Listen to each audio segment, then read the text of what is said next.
All right, welcome to another episode of No Line, No Bull, and we got Myra Winding here. She's going to be discussing today about Airbnb. Mm. Myra, let's start off with you telling the people a little bit about yourself and things that you do other than Airbnb. All right, everybody. Hello. Thank you so much for having me, guys. I'm really excited to be here and talk about my Airbnb. But let me tell you a little bit about me. Myra Winding, native to Chicago, a proud mother of three, um, dedicated bomb wife. I am a educator by trade, and I'm very passionate about the work that I do. I am a philanthropist by heart.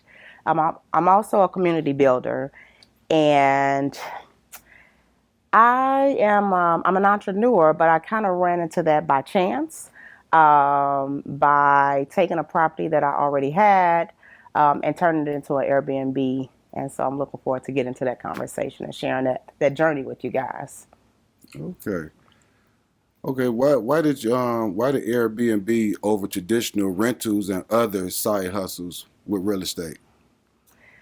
So for me, like I said, it kind of just happened, but the Airbnb was a good idea because it was an opportunity to kind of have an asset that I can also make money off of, but doing something that I'm really passionate about. Like I love hosting and taking care of people and creating spaces for people to have a good time. So I had the property, moved out because I got married, found a lucrative way to keep it and do something that I enjoy. So a lot of ups and downs, but yeah, I love it.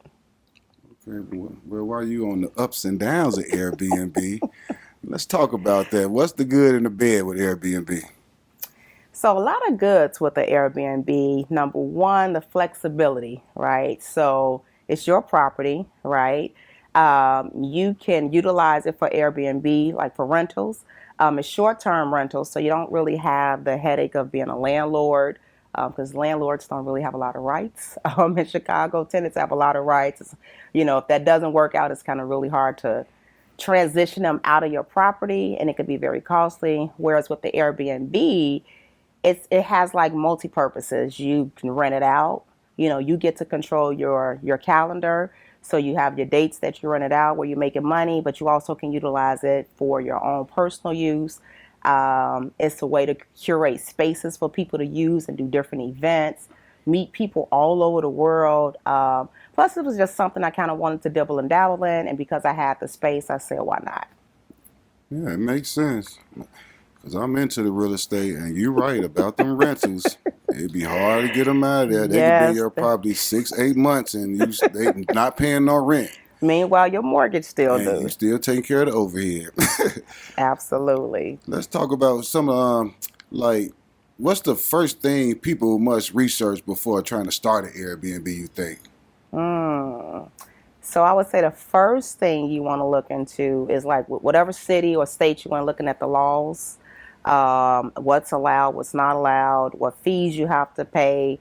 Also checking out whatever area you're going to do an Airbnb in, seeing what those comps are in that area, and also not putting yourself in a box. Sometimes when people think about an Airbnb, they think about um, a space for just vacation. But Airbnb has so many purposes. Like I have families that have come to visit from the last family.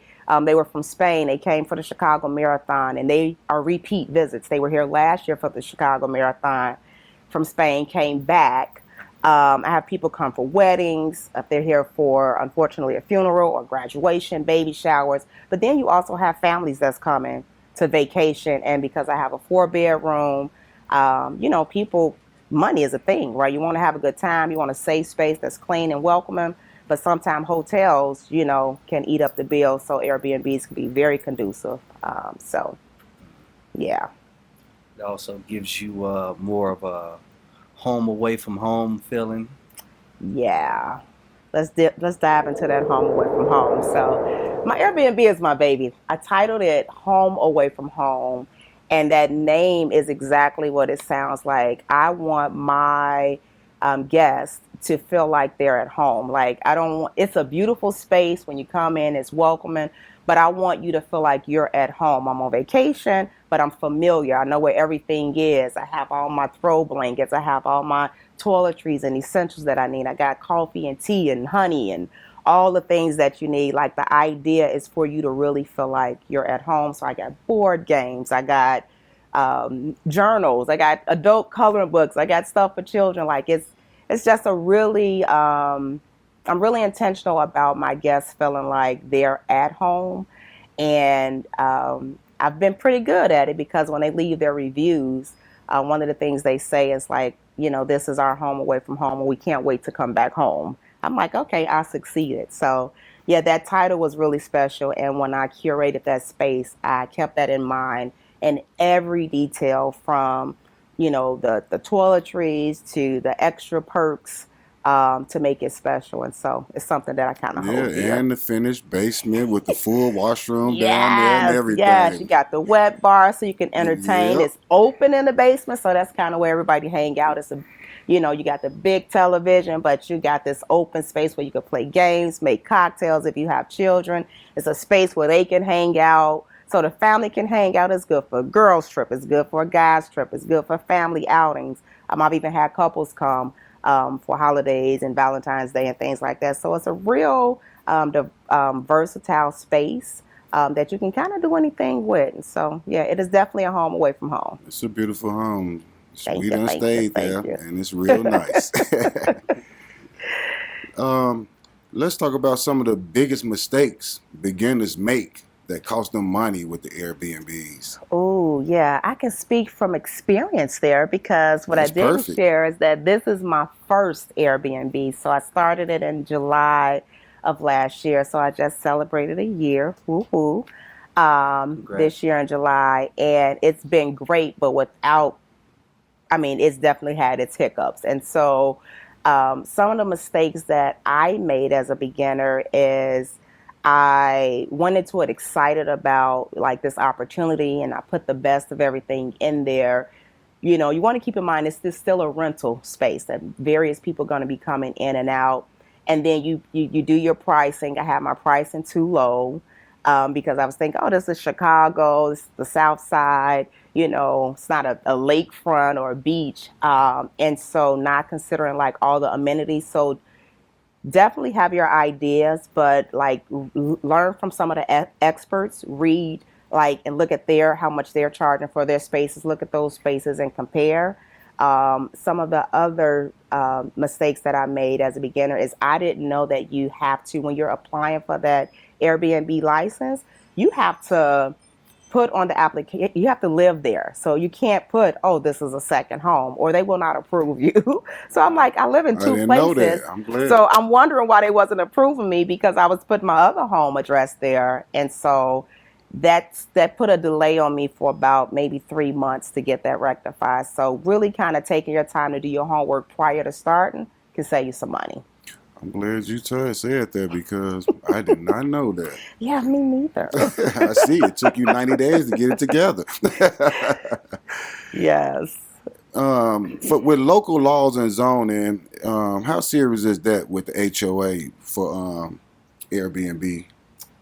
Real serious. So compliance is everything in any business you do, whether it's, education, whether it's property, whether it's throwing parties, anything you do, compliance is key. So knowing those state laws and regulations is going to be key to your success, and you not wasting money. So you don't want to begin something and think you're ready to go, and then you have a setback, and so now you've just wasted money. So the laws are different in every state, so it's important to kind of take the time, do your due diligence, look it up. And then they also have a network of like Airbnb hosts that you can join and kind of ask those questions and become familiar with it, because we all have an idea on what we think, like how things should go. And like, I got a property, I'm gonna run this business, I'm gonna have people come in and out, and there's so many things you want to know. Like I have an age requirement on mine, but you also want to make sure you're not being discriminatory. So you want to make sure your language is correct. You want to make sure your expectations are clear, because I also don't have people from the city stay in there and have parties, because people will come in and they will throw Okay. parties. They will squat, and you cannot get rid of them. So you can't receive mail there. So you have to have some real tight laws in place, outlined in your rules and regulations, even if you don't follow them to a T with every client, but you want to have them in place in case you ever need to execute some actions to protect your property and your investment. Exactly. One question. How is the Chicago market for Airbnb? Like, what pros and cons do you see with the Chicago market? Because I know every city is different. Mm-hmm. Is the market, I know it's not as booming as Florida. as Florida, different other states. Probably LA and Vegas too. Yeah. Yeah, that's a good question. LA was a big booming market as well. Yeah, and it definitely, indeed. And you consider like we have winter time. So my summers are my most lucrative months, and the summers where I make the most money. I would say the market is actually better than what I thought. And so I'm glad you asked that, because I need to name this. So when I said I was going to do the Airbnb, I had quite a few people like, that's not a good idea. Like, people are not going to rent it.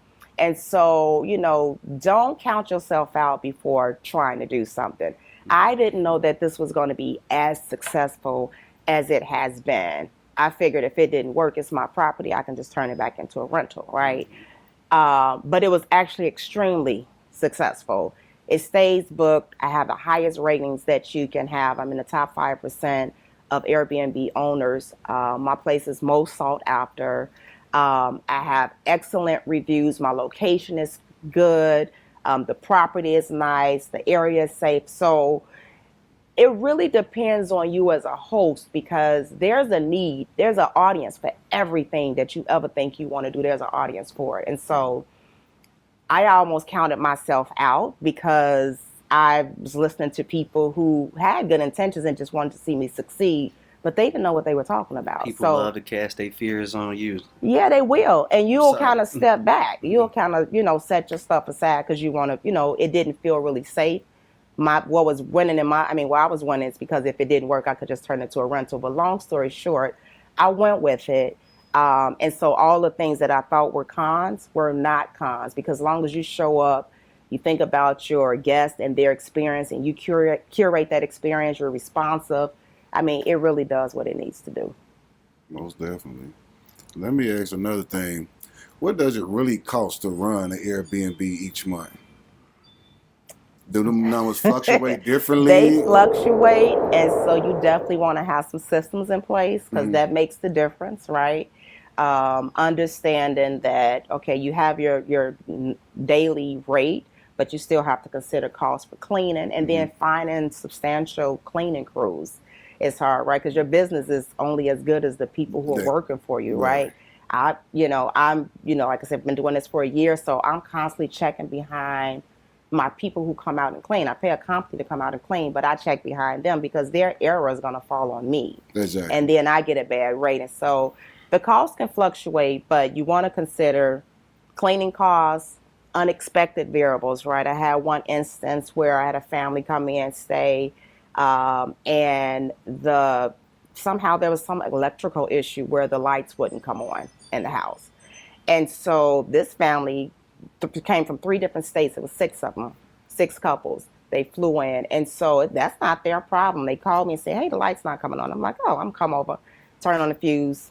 That wasn't it. I don't know what was going on. Call the electrician. Meanwhile, I need to make sure my guests have the best experience. Exactly. I put them in a hotel, and they was like, wow. Like I had to spend a grip for that to do it. But I was just really keen on making sure their experience wasn't interrupted by whatever inconvenience I had going on. And so you got to have money for that. Exactly. Yeah, so it can be costly, but in my year of doing this, that was the only time I had an incident like that. But luckily, I had the money to make sure their experience wasn't interrupted. So for like them type of inconveniences, you put a certain amount aside each month for that? Absolutely. So yeah, you have your money for your cleaning, your incidentals, and then your emergency fund, because things pop up. And you always, as an Airbnb owner, you want to have some stash on the side. Yeah. In the event something happens, that if someone comes, that you can put them somewhere for a week. and that somewhere is usually going to be a hotel that's readily available, or potentially another Airbnb that's Airbnb. suitable, and it has to be at minimum at what you have or higher. So,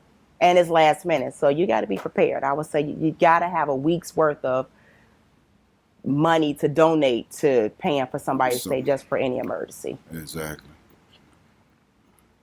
Okay, what separates your property from being profitable than the other ones that are struggling? I would have to say me. No, I'm kidding. It sounds about I right, would because it seems like you're on top of it, though. I would say intentionality. I'm real intentional. And then I always operate off the user end. Like we travel, right? We like to go places. You know, the experience that you seek when you go somewhere. And then, like I said, I treat it as a home away from home. So I am very intentional in making sure that my problems don't become my guests' problems. I'm very intentional making sure that when they leave, they have nothing but good things to say, because the free marketing is the best marketing. Word of mouth, I get so many clients that way. I am the type of person that's, like I just said with that story, I'm going to make sure if something does go wrong, because we can't control everything, I'm going to make sure you're good. I'm going to do what I need to do to make sure your stay is hassle-free, is easy, is fun, is memorable. I do fresh flowers. I add bottles of wine or champagne if somebody's having an occasion. So I would say what separates me is that I'm very intentional, and how my clients walk away is important to me, and so I show up like that. It seems like you go above the bar. Make sure. But I have one question. What are your future goals for Airbnb? Are you looking to expand? Are you looking to obtain more Airbnbs in the future? Like, how far are you trying to go in the industry? Yeah. So ideally, I definitely want to expand.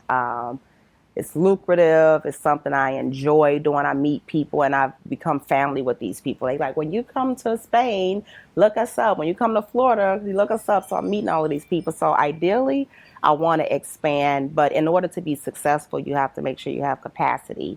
And I need to find a way where I can trust a really good management company to show up how I show up. Like, because that makes the difference. Sometimes when you scale too large, you lose that personal touch, and I think that's one of the reasons that I'm successful. So right now I'm trying to brainstorm and figure out how do I build capacity so that I can expand it, because it works. Like, I have a formula, it works, it's been tried and tested, and so I definitely want to expand, and I want to expand beyond Chicago, but there's a few areas here that I want to tap into, so I just got to build the capacity, and until I build the capacity, I'm not going to do it, because I still want the quality And over the quantity. maintain that quality control. Oh, yeah. Sounds like you need to get with a group of investors like us and run the properties for us. Sounds like a conversation we need to have. Yeah. I have the passion, the know-how, but I'm one person. And so I think really like just having someone, because I still work my regular 9 to 5, but having someone to be able to show up and make sure those spaces look like they need to look. Because, I mean, it makes the difference. You come to an Airbnb and it's a string of hair on the toilet. Like, that's just like, it's a hair on a towel. It's this. Like, I have white sheets. Everything's plush. And, you need to make sure that your cleaners are doing that. So that's the biggest challenge, is just making sure that I can keep that top-notch service for everyone. And I don't know how I can do that with multiple properties. So that's what I'm working on. I'm going to come up with a solution. So looking forward to that conversation. Yes, we are going to come up with a solution. I actually have one thing that I do want to just advise to anyone who's considering an Airbnb. Like, don't be afraid. Just take the time, do your homework, talk to some people who've done it. A lot of people are willing to share. There's a whole community out there that's willing to share. Go into it, with awareness of what can work and some of those challenges that's going to come into it, because that makes the difference too. Like, you can't just be like, oh, I could charge this much a night and think, oh, I'm going to make all this money. There's some slow months, but remember, it's 365 days in a year. And so even if your property is just occupied half that time, the property pays for itself and then some. And then you can also utilize your Airbnb for experiences for people in Chicago, painting classes, baby showers, and things like that. So it's something to think about. Really, if you have additional property, it's an easy income, but it does require intentionality, and you get out of it what you put in, like any business. So with that, if you think about doing it, do it and do it well. Make it somewhere where you will want to stay and something you can be proud of. This is not a fly-by-night, let me just do this as a side hustle. Take it serious, learn the legalities around it, and put your all into it. Consistency when anything pays off. I do have one question. How do you screen your customers or guests so that you don't run into like the young crowd who's looking to throw a party and, you know, destruct your property? Like, how does that go? Yeah, that's a really good question, because that makes a world of difference if you don't. And so I learned through trial and error there. Like I said, one of the things is being real careful about being very transparent about your expectations and your rules and regulations. And you can look at other people who are doing well. You can go on Airbnb, look at people who are doing really well, look at what their rules and regulations are. Mm-hmm. But even in doing that, like I curated some rules and regulations. I was at a dinner party one day and a young lady was telling me she had an Airbnb, but her and her husband got out of it because it was going really well, but someone came in and they were filming. She like, her neighbors called like, it's filming crew here and this and that. And she's like, she went and talked to the people like, what are you guys doing? They like, we paid to rent the place. Like we're filming. And she called the police. There was nothing she can do. So her story informed me that you need to put a no filming clause in there. Oh, so what were they I would have filming? never thought to do that. I don't know if they were doing a video or a commercial, whatever it was. It wasn't something that was outright crazy, but it was because you got filming crew and vans and you're on people's pottery and because she was in a HOA. And so you got all this stuff. But they didn't, you know. They were shooting a music They video. rented the property, but you have to be very clear on like no gatherings, no this. Only names of the people that are registered and approved by me are allowed in the space. I have a 25 and older requirement to stay in my place. Like I said, I have a bunch of rules. I very seldom have to execute them because I have really great guests. I really do screen. I look at your previous reviews from other places. I ask questions, but you have to be very careful how you ask the questions so you don't appear that you're discriminating. But yeah, I want to know. I was like, oh, it's your first time in Chicago? What brings you here? And they'll be like, oh, I live here. Or they'll be like, oh, I'm turning 23. Like, and so certain things like that. And I'm always very polite. Mm-hmm. And another thing I'll say is for the different platforms, there's Airbnb and VRBO, Verbo. I prefer Airbnb because it allows more screening. Their customer service is excellent and they're very responsive when it comes to the customer and the owner, whereas Verbo doesn't have as many rules. And so the few challenges that I had was through the VRBO Verbo app and not the Airbnb, because they have more regulations that help you screen your clients. So have you ever ran into a situation where they got past your guidelines and you had to Yes. revoke their pass or whatever? Oh yeah, I had a young lady send a note saying she was coming for her grandpa's funeral because it was 8 people wanted to stay. She said, "We're coming. My grandfather's being buried." And I said, "Okay." It was just for the weekend, and so I'm asking questions, and so I felt a little leery. I would always say, "Go with your gut." Felt a little leery because some of the things wasn't adding up. But I said, okay, I'll be there to greet you all, do a walkthrough in the house, and confirm everybody's ID. When they get there, everyone's nails are done. Like it just didn't look funeral, it looked more party. Like it's my birthday. Yeah. I mean, the nails were flawless. They were long with pearls and diamonds. I'm like, doesn't really look like mourning, but who am I to judge, right? So definitely felt a way about it, but and I was right. So they had a party. My neighbors called. They smoked weed. I have a no smoking policy in my place. They burned a chair. They took a chair. But I have cameras on the outside They because you took can't a have chair? cameras in the inside. The good thing is I do have the insurance through Airbnb, but just going through that to get it. Mm-hmm. So what I learned is whenever I feel funny about anything, I will require an extra down payment that's refundable as long as there are no issues. And so people who are willing to pay the fee, they can stay. If not, thank you, and I hope you find a place that can That's suitable accommodate for your you. needs. Exactly. Yeah. Cool. So out of a year, just that one. So I do pretty good, but I bring in my training from work too. Like I interview people. So I'm used to dealing with people and asking the right questions. And of course, So, we from Shy. We know right, we being you lied got to. that common sense. You can't survive the streets of Chi and not have that common Yeah. sense. So thank you, Chi-Town. Mm-hmm. For me, I think we're gonna touch on some things in our next interview with you that you might want to talk about. Right. Yes, I am definitely looking forward to it. Chi-Town born, Chi-Town raised, and I cannot wait to talk with you all again. Thank you so much for having me. And yeah, until next time. Until next time.